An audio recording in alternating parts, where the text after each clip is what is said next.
우리가 지난주에는 갑작스럽게 비대면으로 예배를 드리고 오늘은 이제 대면으로 예배를 드려서 여러분을 함께 얼굴을 맞대면서 예배를 드리니 얼마나 좋은지 모르겠습니다. 한 주 동안 이 시간이 많이 그리웠고 여러분이 그리웠습니다. 아멘이십니까? 저 혼자만 그리워한 거 아니죠?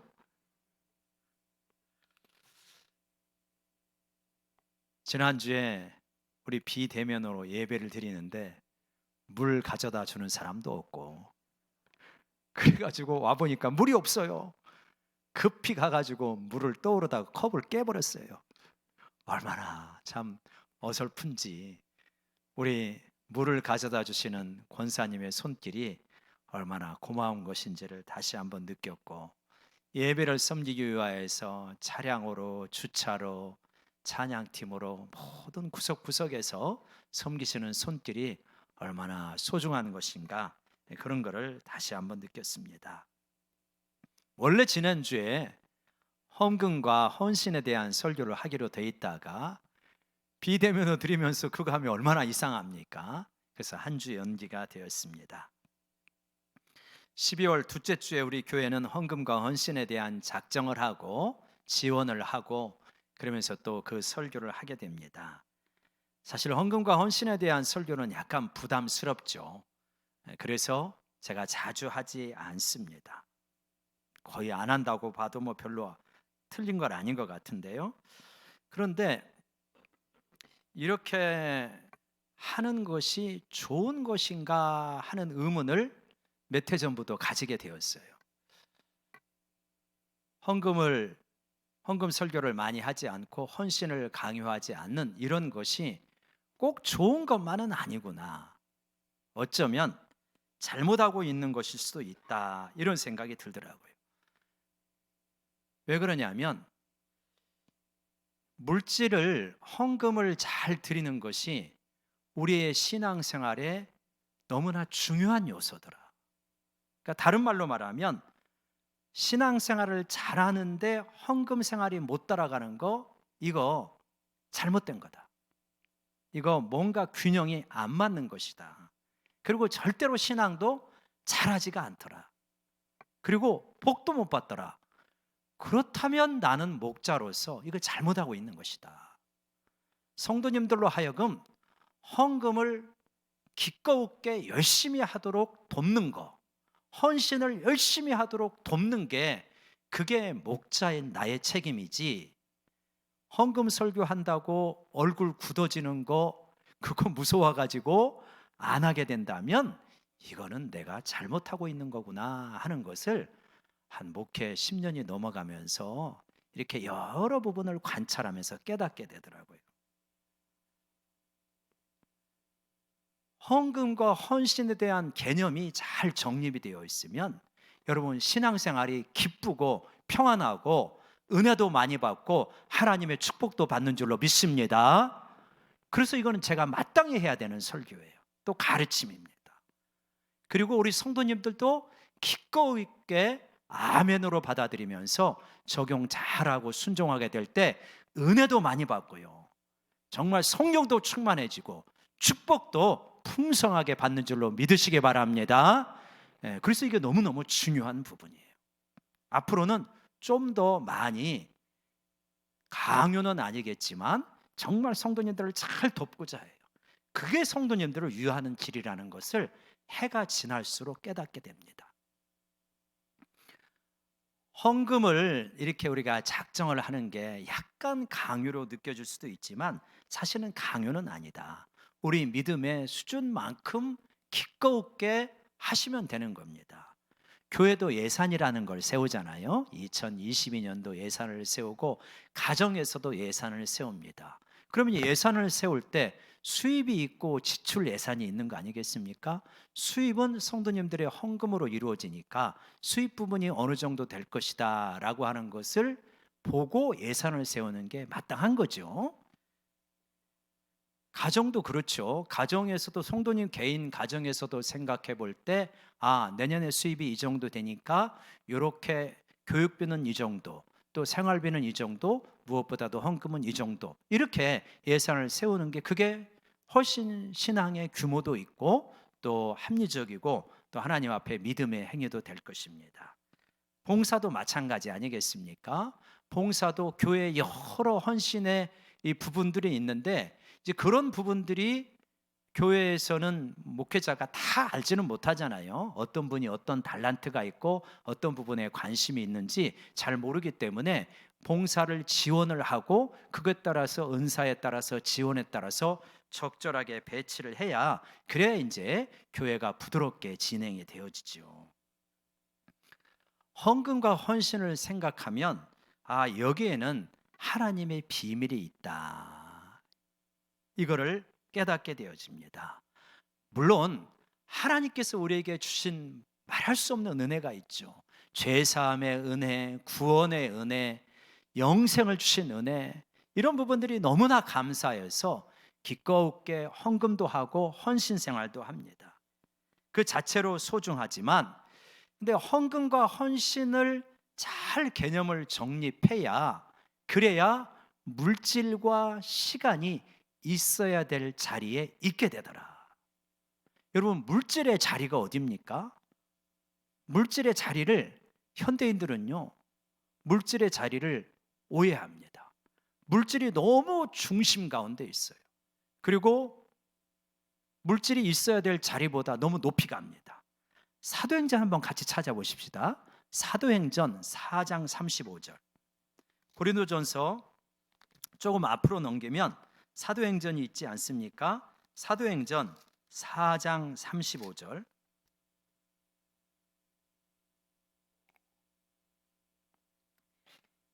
교회에 무리가 한 마음과 한 뜻이 되어서 많이 모였습니다. 그래서 구제를 하기 위하여서 많은 이들이 자기의 재물을 갖다가 하나님 앞에 놓게 되는데요, 집도 팔고 밭도 팔아가지고 하나님 앞에 놓게 되는데, 사도행전 4장 35절 읽어볼까요? 같이요, 시작.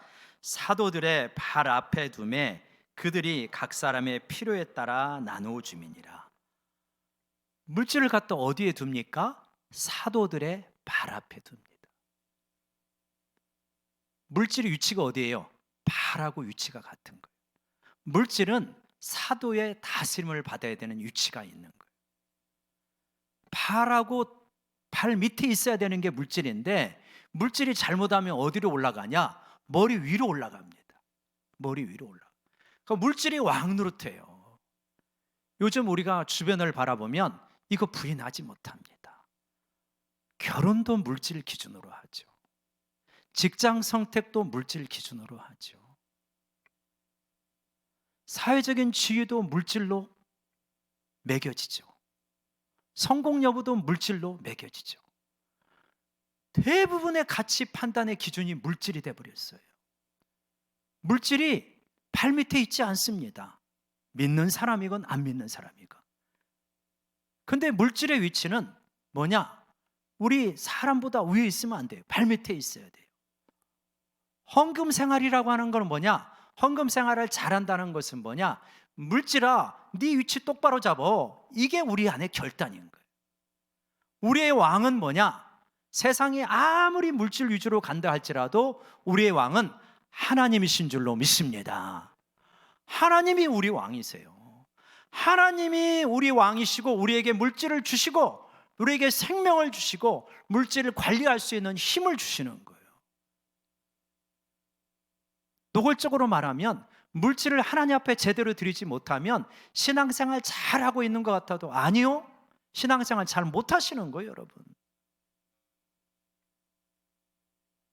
내가 하나님을 굉장히 섬기고 있고 그런 것 같아도 11조 못한다, 나는 형편이 어렵고 뭐가 어때서 못한다, 그러면 여러분, 내가 물질이 지금 내 밑에 있는 게 아니에요. 하나님이 왕이 아직 아닌 거예요. 그래서 이 헌금 생활이라는 것은 놀라운 비밀이 뭐냐면 제자리 잡게 만드는 거예요. 물질, 너는 내 머리 위에 올라가면 안 돼. 네 위치는 내 발밑이고 하나님만이 내 머리 위에 계시는 거다. 요거 정립하는 게 헌금 생활이고 그게 우리 헌신 생활이라.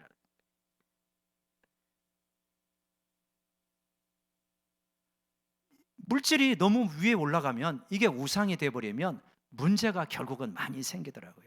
하나님은 질투하시는 하나님이라 그랬어요. 그죠? 하나님은 질투하시는 하나님이다. 근데 질투하시는데 우리가 오해하면 안 됩니다. 하나님이 왜 질투를 하십니까? 하나님 기분이 나빠가지고 막 질투하시나요? 하나님은 우리를 누구보다도 무엇보다도 사랑하시는 분이 하나님이셔요. 근데 우리가 하나님을 그렇게 사랑하지 않고 물질이 위에 있으면 이상하게 이 물질은요 너무 강한 힘을 가지고 있기 때문에 하나님과 라이벌이 됩니다. 그래서 예수님께서 하나님과 재물을 겸하여 섬길 수 없다고 말씀하셔요. 이게 왜 그러냐? 그만큼 재물의 힘이 강한 거예요. 강해가지고 그래가지고 이게 이제 우상이 돼버리면 이 녀석이 우리를 다스리기 때문에 하나님의 통치를 받지 못하고 물질이 우상이 돼버리면 우상 숭배의 끝은 결국은 비참하게 됩니다. 하나님을 섬겨야 우리가 참된 행복을 누리게 되는 것이지 물질을 섬기게 되면 참된 행복을 누리지 못하게 되어진다. 여러분, 그러니 이 헌금 생활은 그냥 교회가 부유해지고 풍족하기 위해서가 아니라 진짜 헌금 생활은 여러분 물질을 바르게 잡아서 하나님과의 온전한 관계 속에 들어가는 정말 중요한 신앙의 한 본질임을 믿으시기 바랍니다. 그렇게 해서요 물질을 잘 다스리게 되면 신앙생활이 건강해집니다. 건강해져요. 건강해지고 은혜도 많이 받게 되고요. 또 하나님께서 복도 장기적으로 주신다는 것을 여러분 믿으시기 바랍니다. 그래서 이 헌금 생활을 잘 하셔야 되는 헌신도 마찬가지입니다. 이거 참 중요한 거거든요. 사실 사람에게 있어서 가장 중요한 것 두 가지를 뽑아라 하면 뭘 뽑을까요? 대부분의 사람들이 물질하고 시간을 뽑지 않을까요? 자기 생명 다음으로 중요한 게 이거잖아요. 그러니까 이거를 바친다는 것은 그만큼 내가 하나님이 왕이라고 하는 걸 인정하는 거예요, 사실은. 그만큼 이게 중요한 거기 때문에. 아니, 생명 다음으로 중요한 거예요. 우리가 막 왜 그렇게 열심히 일을 하면서 그러면서 이렇게 돈을 법니까? 내 생명, 가족의 생명 잘 지키려고 하는 거잖아요. 근데 그거를 바치는 거니까 그만큼 내가 하나님을 향한 중심이 있다, 이런 고백이 되는 거죠.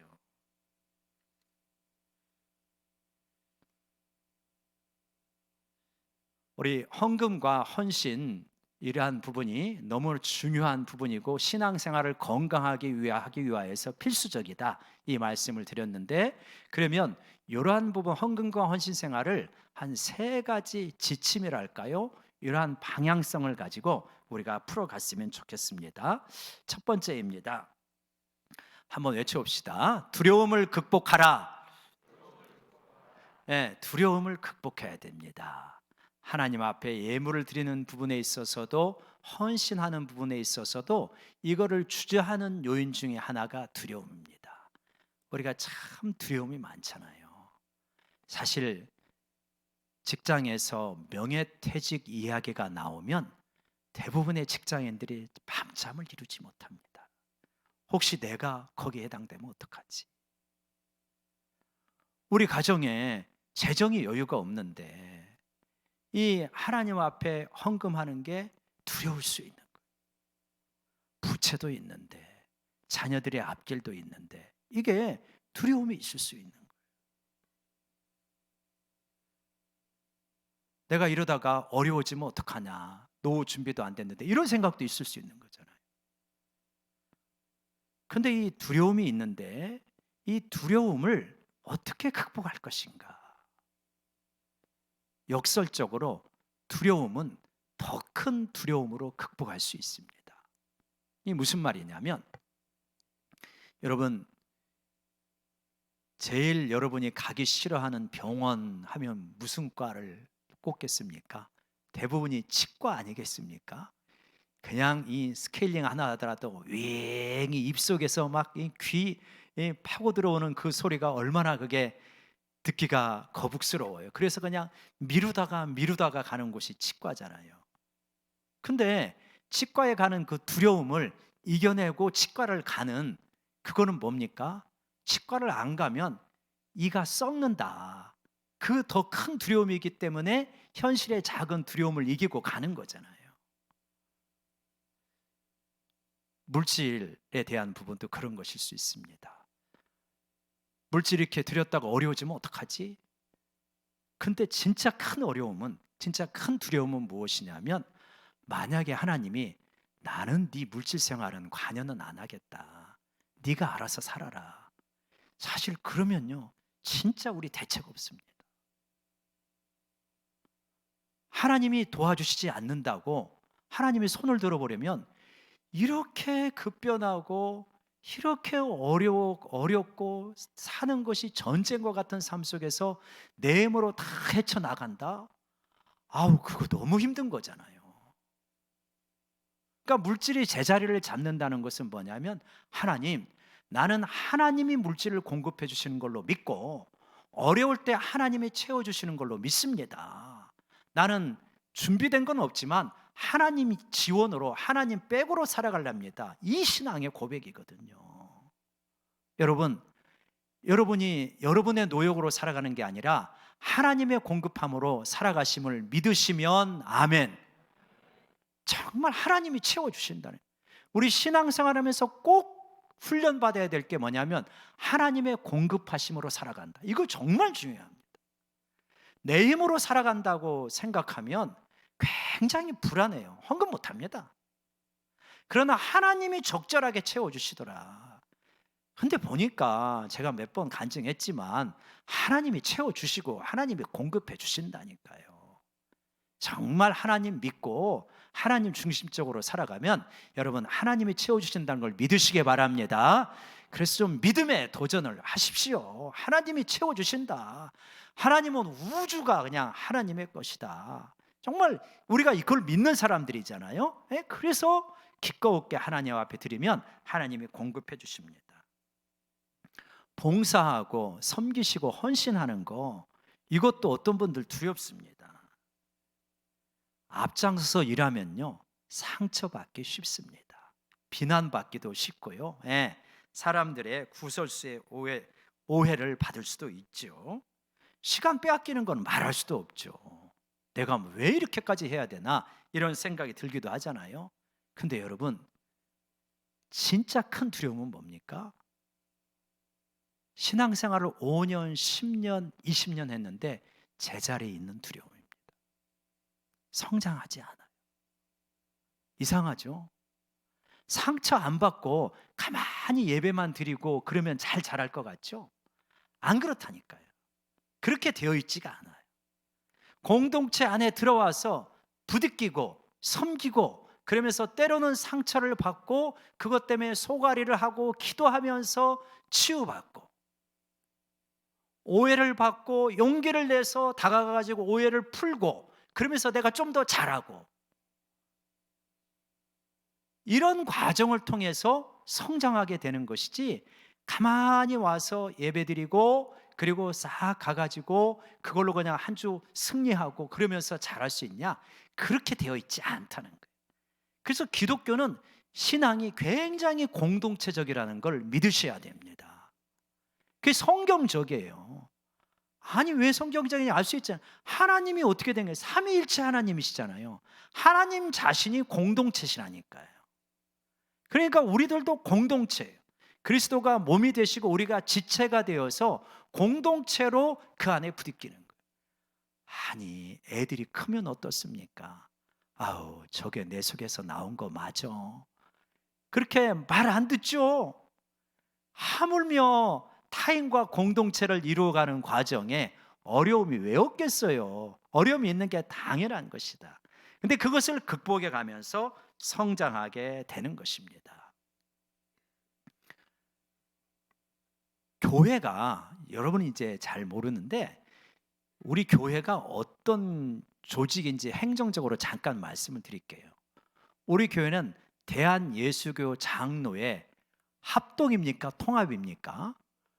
예, 합동이에요. 합동이 뭐고 통합이 뭐냐 또 이러실 수도 있는데 아무튼 그냥 외우세요. 그냥 우리는 대한예수교 장로회 합동이 있고 총회가 있습니다. 총회에 11,000여 교회, 12,000여, 지금 이제 조금 코로나 때문에 변동이 있어서 10,000교회가 넘어요, 우리 교단이. 그리고 이제 총회가 있고 그 밑에 하부 조직이 노회예요, 노회. 그리고 노회는 우리가 남수원 노회에 있는데 수원 남쪽에다 해가지고 남수원 노회에 있는데 한 교회가 90여 교회가 있습니다. 노회 밑에 시찰회가 있어요. 송탄 지역에 한 20여 교회가 있습니다. 그리고 그 밑에 영광교회가 있게, 이런 식으로 돼 있어요. 그렇게 되어 있는데 이 교회 일은 행정적으로는 어디가 하냐면 노회에서 하게 됩니다. 그래서 저는 소속이 영광교회 담임 목사이지만 소속은 남수원 노회 소속 목사인 거예요. 그렇게 되어 있는 거예요. 그러니까 이제 저는 행정적으로 남수원 노회에 속해 있기 때문에 거기서 어떤 일들을 감당해야 되는 거예요. 그 일을 감당하는 걸 임원이라고 합니다. 임원은 돌아가면서 쭉 하게 됩니다. 그래서 이제 저도, 근데 우리는 이렇게 들어온 전입순이라고 하는데 노예에 들어온 순서대로 임원들의 일을 감당하게 돼요. 근데 이제 제가 해야 될 때가 됐는데 우리 교회 건축이라든가 여러 가지 일이 있어가지고 또 교회 내 사정도 있어서 차일 피일을 이제 미루게 되었습니다.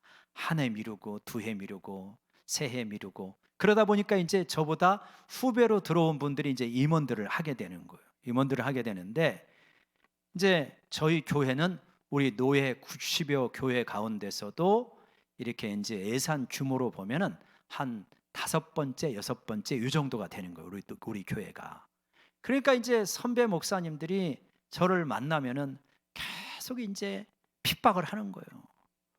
왜 그렇게 임원을 안 하냐? 언제 하려고 그러냐? 에? 나이도 있고 교회 규모도 있으니까 빨리 해야지. 예. 어떻게 하려고 그러냐? 그럴 때마다 제 특유의 겸손한 표정을 지으면서 그러면서 이렇게 빠져나가고 저렇게 빠져나가고, 그런데 이제 더 이상 안 되게 돼가지고 올해부터 시작을 했어요. 올해부터 시작을 해가지고 일을 하고, 내년에 이제 제가 서기를 하는데 노예는 서기가 다 합니다. 내년에 제가 많이 바쁠 거예요. 아마 노예 일 때문에. 여러분이 참고로 알고 있어야 돼요. 근데 이렇게 노예 임원 일을 하고 이 지역에서도 연합회 일을 좀 하다 보니까 제가 교회 사정 때문에 그런 일을 많이 하지는 못하다가 올해 이제 집중적으로 하다 보니까 시간 뺏기는 건 당연한 거예요. 그리고 우리 교회 재정이 들어가야 될 일도 자꾸 생겨요. 그리고 안 들어도 될 이야기도 들을 수 있어요. 근데 그런 것만 있냐? 아니더라는 거예요. 모든 일이 이치가 그렇지만 그렇게 세상에 공짜가 어디 있어요. 그렇게 시간을 들이고 또 오해도 받고 또 에너지도 들어가고 물질도 들어가면서 배우는 것이 있습니다. 그릇 자체가 좀 더 커져요. 보는 눈이 좀 더 시야가 넓어지게 돼요. 그러면서 이게 꼭, 그러니까 나가서 노예를 섬기는 게 이제 지나치게 정치적으로 나가면 문제가 되지만 노예를 섬기는 게 교회의 마이너스만 되는 게 아니구나. 왜냐하면 지도자는 제일 중요한 것 중에 하나가 안목이거든요. 지도자의 시야가 좁으면은 한계가 있거든요. 그런 것들을 많이 배우는 그러한 시간이 되어집니다. 여러분, 신앙이 성장하려면요, 여러분 하나님의 공동체에 깊숙이 들어오시기를 바랍니다. 그래야 여러분 신앙이 성장할 수가 있어요. 그러면서 은혜도 받고 그러면서 자꾸만 내가 커져가는 겁니다. 그릇에 따라서 받는 은혜가 다르잖아요. 내 그릇이 밥그릇만 데서 국그릇이 되고 뭐 냉면 그릇같이 되고 자꾸만 우리가 커져가야 되지 않겠습니까? 그 과정이 뭐냐? 이렇게 헌신하는 가운데서 그릇이 커져가는 그 역사가 있게 되는다는 것을 믿으시고 또 헌신할 수 있는 우리 모두가 되기를 원합니다. 두 번째로 한번 따라오겠습니다. 심음과 거둠을 기억하자. 예, 심음과 거둠의 원리가 영적인 세계에서는 그대로 적용이 됩니다. 갈라디아서 6장 7절에 그렇게 말하고 있어요. 스스로 속이지 말라. 하나님은 오심 여김을 받지 아니하시나니 사람이 무엇으로 심든지 그대로 거두리라. 여러분, 무엇으로 심든지 그대로 거둡니다. 하나님 앞에 자꾸 심으시면 여러분 거두신다는 것을 많이 경험하셨을 것입니다. 하나님은 공짜가 없으시더라고요. 하나님 나라에서 어떻게 심는다 그러셔요? 심으면 어떻게 거둔다고 하십니까? 밭에 비유해서 30배, 60배, 100배의 결실을 거둔다고 말씀하지 않습니까? 우리가 이 땅에서 예물을 드리고 헌신을 드릴 때 하나님이 다 기억하시더라고요. 다 기억하셨다가 여러분 충분하게도 채워주시고 보상해 주신다는 걸 믿으시기 바랍니다. 어떤 권사님이 이제 그런 이야기를 하실 때 제가 유심히 들은 적이 있어요. 이렇게 여러 교회를 이런저런 사정으로, 많은 교회는 아니지만 몇 개 교회를 다녔는데 이렇게 다니면서 보니까 결국은 그 교회를 세우기 위하여서 헌신한 분들, 장로님이 되셨건 권사님이 되셨건 집사님이 되셨건 그 교회를 세우기 위하여 헌신한 분들은 하나님께서 다양한 형태로 복을 주시더라. 특히 자녀의 복을 주시더라. 이런 이야기 여러분 많이 들으셨죠? 저도 경험적으로 보니까 맞더라고요. 완벽해서가 아니에요. 뭐 미숙한 면이 누구나 있죠. 그렇지만 하나님은 하나님의 교회를 소중히 여긴다는 것을 믿으시기 바랍니다. 하나님 보시기에는 세상에서 별별 일이 다 있어도요, 자기 백성이 소중한 거예요. 그게 교회잖아요. 아니 뭐 세상에 많은 자녀가 있어도 제일 중요한 게 우리 자녀 아닙니까? 그런 것처럼 세상에 많은 인류가 있지만 이렇게 교회로 모여가지고 예배드리는, 하나님을 사랑하겠다고 따라가는 그 자녀처럼 소중한 게 어디가 있겠어요? 이 땅에는 문제가 있죠. 교회에도 문제가 많이 있죠. 약한 점도 있고. 그렇게 문제가 있어도 그래도 그 교회 세우겠다고 애쓰고 헌금하고 헌신하고 눈물 흘리고 기도하고, 하나님이요 그거 다 보고 계신다는 걸 믿으시면 아멘.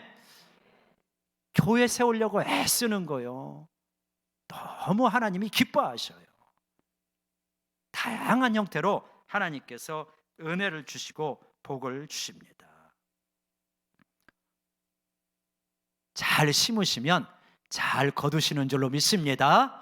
내 때에 심으시면 자녀 때에 더 풍성히 거둡니다. 그거 믿고 심으시기 바랍니다. 물질로도 심고 봉사로도 심으십시오. 귀한 겁니다. 세 번째로 마지막으로 한번 따라오세요. 충성된 일꾼이 되자. 예, 충성된 일꾼이 되자는 거예요. 충성의 의미를 한 두 가지로 말씀을 드릴 수 있는데, 충성의 한 의미는 뭐냐면 신실한 거예요. 어떤 환경의 변화에 따라서 요동치지 않고 그냥 꾸준하게 진득하게 그 결심한 바, 지원한 바를 지속적으로 감당하는 것, 이게 신실한 거잖아요. 그런 이야기가 있습니다. 못생긴 나무가 산을 지킨다. 산에 나무들이 많은데 벌목꾼이 와가지고 뭐부터 잘라갑니까? 잘생긴 나무부터 잘라가는 거예요. 근데 못생긴 거는 갖다가 별로 쓸데가 없으니까 거기 있는 거예요. 근데 얘가 자라면서 큰 나무가 돼가지고 그래갖고 산을 지키는 거예요.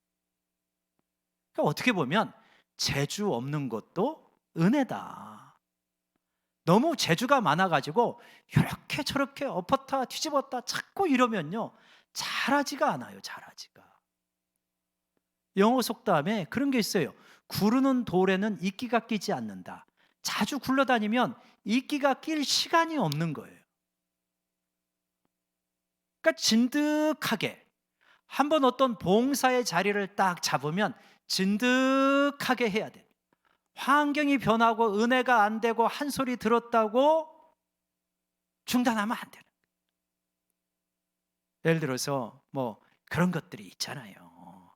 뭘 하다 보면 어떻게 좋은 말만 듣겠어요.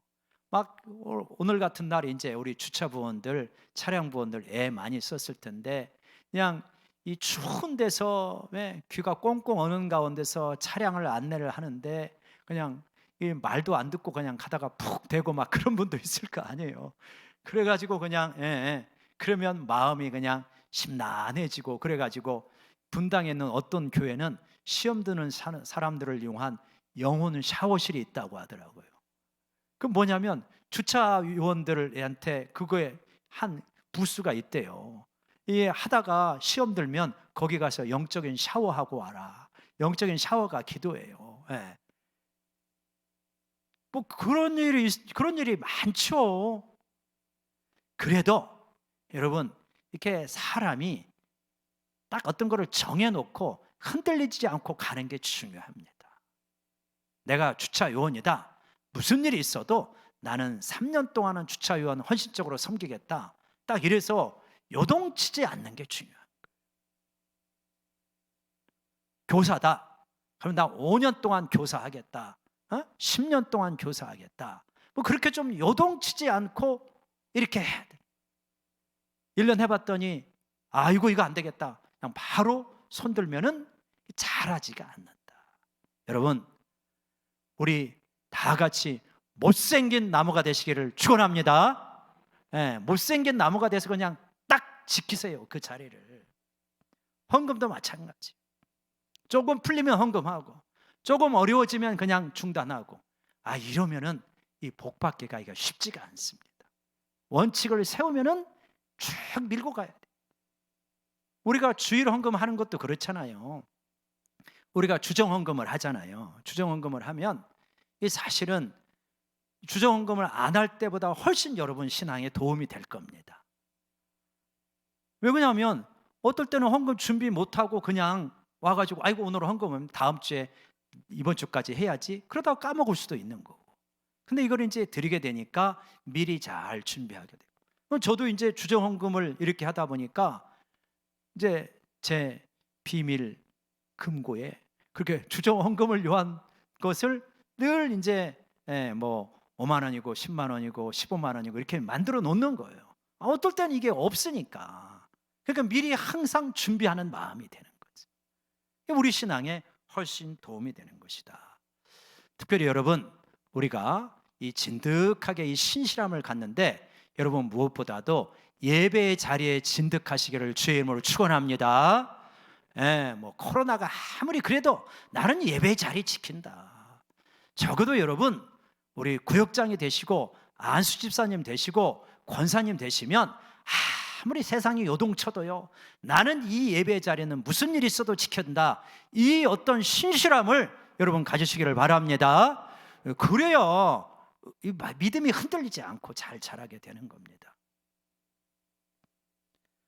충성의 두 번째 의미는 뭐냐면 우선순위가 분명한 겁니다. 우선순위가 분명한 거예요. 여러분 충성하면 떠오르는 우리나라의 인물이 있습니다. 누굽니까? 저 아산에 계신 분 이순신 장군 충무공입니까? 오죽하면 충성을 써서 충무공이시겠습니까? 이순신 장군이 나라를 위하여서 막 일본 이 왜군을 막으면서 연전연승을 하잖아요. 그래갖고 조정에서도 막 이야기만 했다면 중신들이 선조왕 앞에서 이순신이 이러한 승리를 거두었으니 대단한 사람입니다. 이순신이 없었더라면 우리나라가 어떻게 될 뻔했습니까? 풍전등화요 백척간두입니다. 너무나 감사합니다. 막 하니까 선조가 막 질투심이 생기는 거예요. 왕을 막 이렇게 해야 되는데 이순신을 장군을 자꾸 하니까. 근데 모함이 왔네요. 그래갖고 이순신을 당장 잡아들여라. 그래갖고 잡아들여가지고 그냥 신문하고 감옥에 가두고 그러지 않았습니까? 이순신 장군이 없으니까 이게 웬걸? 왜군한테 연전연패합니다. 큰일 났습니다. 이제 전라도 다 빼앗기게 생겼습니다.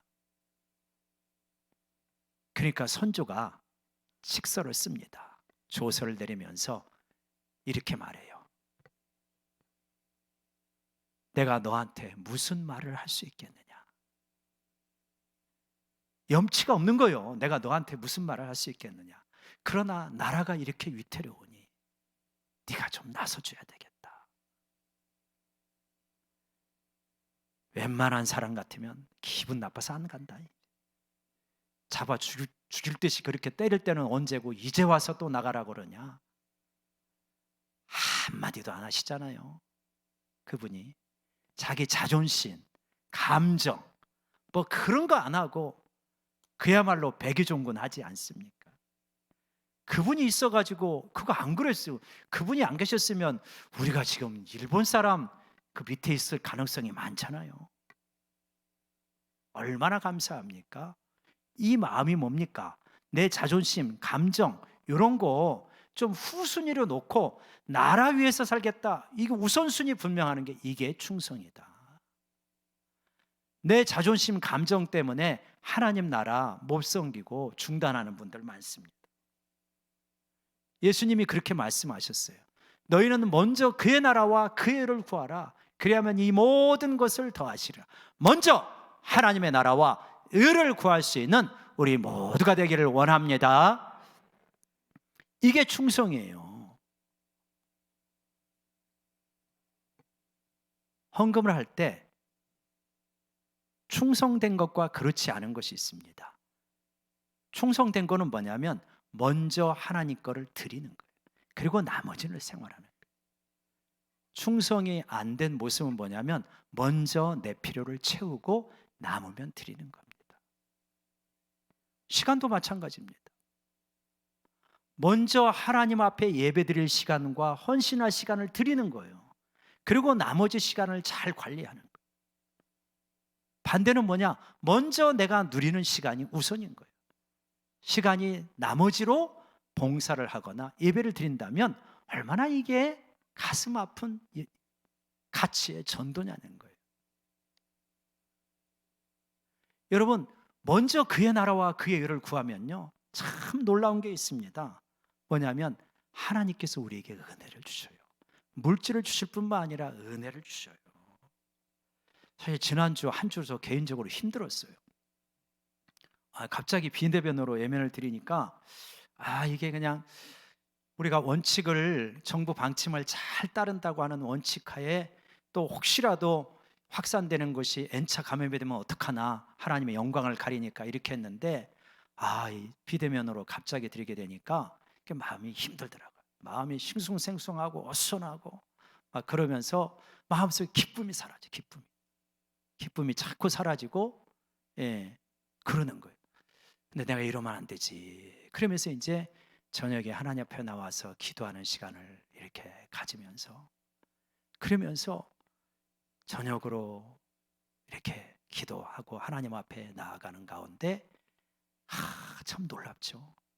하나님 앞에 나아가면요, 그 약간 어수선하고 뭔가 울적하고 혼란스럽고 이것이 사라지고 하나님께서 마음속에 다시 기쁨을 확 이렇게 일으켜 주시는 거예요. 할렐루야. 제가 그래서 우리 성도님 바라보면서 걱정이 되더라고요. 이렇게 예배를 안 나오시고 그러시면 저 마음속에 하나님이 주시는 기쁨이 약해질 텐데 어떡하나. 여러분, 기쁨은 이 세상 재밌는 거를 찾는다고 생기는 게 아니에요. 성령님이 주시는 것임을 믿으시기 바랍니다. 그래서 먼저요, 시간을 하나님의 나라와 의에 들이셔야 되는 거예요. 그러면서 하나님께 가까이 가면 가까이 갈수록 하나님이 주시는 기쁨과 은혜가 여러분 심령 가운데 흘러 넘치게 되는 줄로 믿으시기 바랍니다. 그래서 예배에 우선권을 두시고 교회를 섬기는 데 우선권을 두시면서 나머지 시간을 효율적으로 잘 관리하는 게, 이게 교회 위하는 게 아니고 진짜 나 위하는 길이다. 내가 사는 길이다. 내 영혼이 사는 길이다. 여러분, 그게 내 영혼이 살고 내 인생이 사는 길이라는 걸 믿으시기 바랍니다. 너무너무 중요한 거예요. 여러분, 하나님 앞에 많이 드리는 게 기쁨입니다. 사실 많이 드리는 게 기쁨이에요. 물질도 시간도. 우리 교회가 아까 말씀드렸던 노회에 상회비를 냅니다.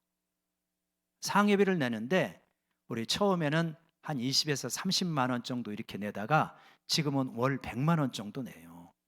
그러니까 이게 작은 액수가 아니죠. 월 100만 원. 근데 언젠가는 꼭 이렇게까지 내야 되나 이런 생각도 했었는데 곰곰이 생각해 보니까 그게 아니에요. 많이 내면은 뭐 했다는 거예요? 하나님이 많이 주셨다는 거잖아요. 그러니까 이게 감사할 일이지. 그래서 그냥 기도를 바꿔야 되겠구나. 더 많이 내게 해 주시옵소서. 그렇게 기도를 바꿔야 되겠구나. 지금 100만 원 내는데 200만 원 내면 더 좋은 거잖아요. 여러분 지금 11조 30만 원 하는데 50만 원 하면 더 좋은 거 아닙니까? 50만 원 하시는데 뭐 70만 원, 100만 원 하시면 더 좋은 거잖아요. 여러분이 50만 원 하는데 여러분 자녀가 100만 원 하면 더 좋은 거 아니겠습니까? 하나님이 그만큼 주신 거니까. 하나님께 드림이 기쁨이 되는 우리가 되기를 원합니다. 하나님이 그만큼 복 주셨다는 이야기니까. 하나님 앞에 시간 많이 드리는 것도 기쁨이죠. 내가 그렇게 믿음으로 살아가고 있다는 거니까. 하나님 앞에 봉사 많이 하고 헌신 많이 하면 때로는 지칠 때도 있지만, 그러나 봉사 많이 하고 헌신 많이 하면 하나님 보너스도 있다는 거 믿으시기 바랍니다. 하나님 우리에게 은혜 주셔요. 은혜 주셔요. 주일 하다가 너무 지쳐 있습니까? 회복도 하나님이 시켜주신다는 걸 믿으시기 바랍니다. 하나님 앞에 좀 우리가 아낌없이 기쁨으로 드립시다. 그러면 하나님께서 더 풍성하게 주시는 줄로 믿습니다. 물질도요 아낌없이 드리고, 하나님 더 많이 드리기 원해요, 이런 마음으로 드리고요. 하나님 앞에 봉사도 아낌없이 하면서 하나님 더 좀 능력 있게 잘 감당하기를 원해요. 봉사도 한때예요, 그죠? 예. 열심히 하시면서 하나님 교회 세우시면 하나님께서 착하고 충성된 종아 내 기쁨에 참여할지어다, 이런 역사가 일어날 줄로 믿습니다. 예, 우리 기도하겠습니다. 하나님 아버지, 하나님 앞에 우리가 헌금도 헌신도 억지로 아니라 기꺼운 마음으로 드리고 헌신할 수 있도록 도와주시옵소서.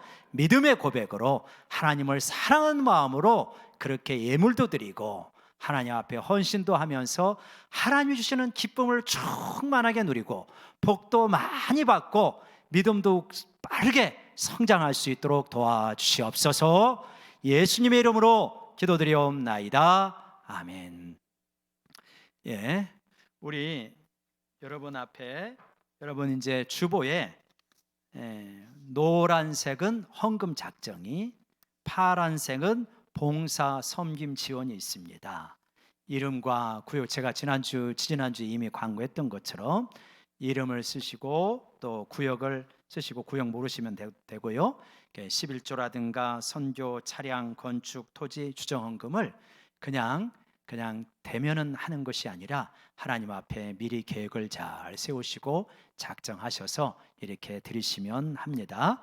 11조가 액수를 나는 뭐라고 말하기가 어렵다면 동그라미 쳐도 되겠죠. 이제 그렇게 하면서 그렇게 예물을 내 힘껏, 내 신앙껏, 내 신앙껏 이렇게 작정하시면 좋겠습니다. 그리고 주일 헌금도 이렇게 작정해서 이렇게 드리셨으면 좋겠고요. 강요 아닙니다. 물론 이 형식 자체가 어떤 분에게는 강요로 느껴질 수도 있지만 내 신앙을 위하여서 여러분이 물질 생활을 잘하기 위하여서 제가 권면을 하고 여러분을 좀 이렇게 독려한다, 이렇게 받아주시면 좋을 것 같아요. 봉사 섬김 지원도 마찬가지입니다.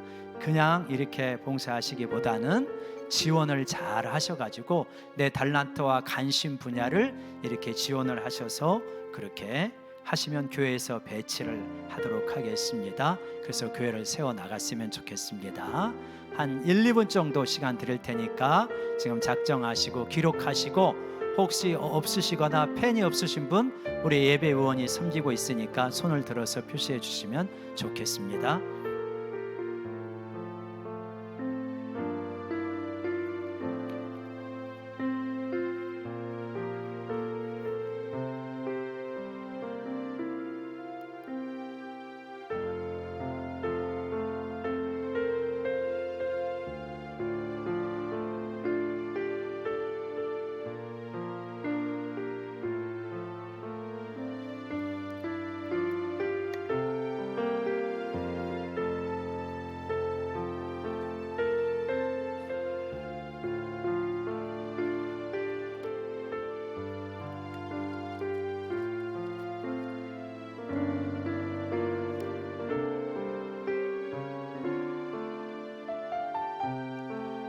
혹시 오늘 준비가 안 되시면 다음 주에 내셔도 좋습니다. 그러나 가능하면 오늘 이렇게 내시면서 또 결단했으면 좋겠습니다.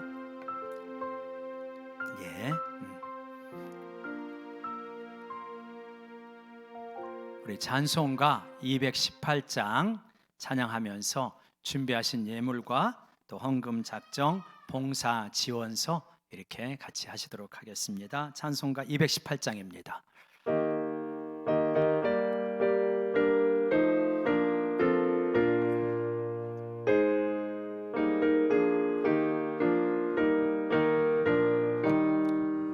내 맘과 정성을 다하여서 주 너의 하나님을 사랑하라. 내 몸을 아끼고 사랑하듯 형제와 이웃을 사랑하라. 주께서 우리에게 명하시니 그 명령 따라서 살아가리. 널 미워 해치는 원수라도 언제나 너 그렇게 사랑하라. 널 핍박하는 자 위에서도 신실한 마음으로 복을 빌라. 주께서 우리에게 명하시니 그 명령 따라서 살아가리. 나 항상 주님을 멀리하고 형제를 사랑하지 못하였다. 이러한 죄인을 사랑하사 주께서 몸 버려 죽으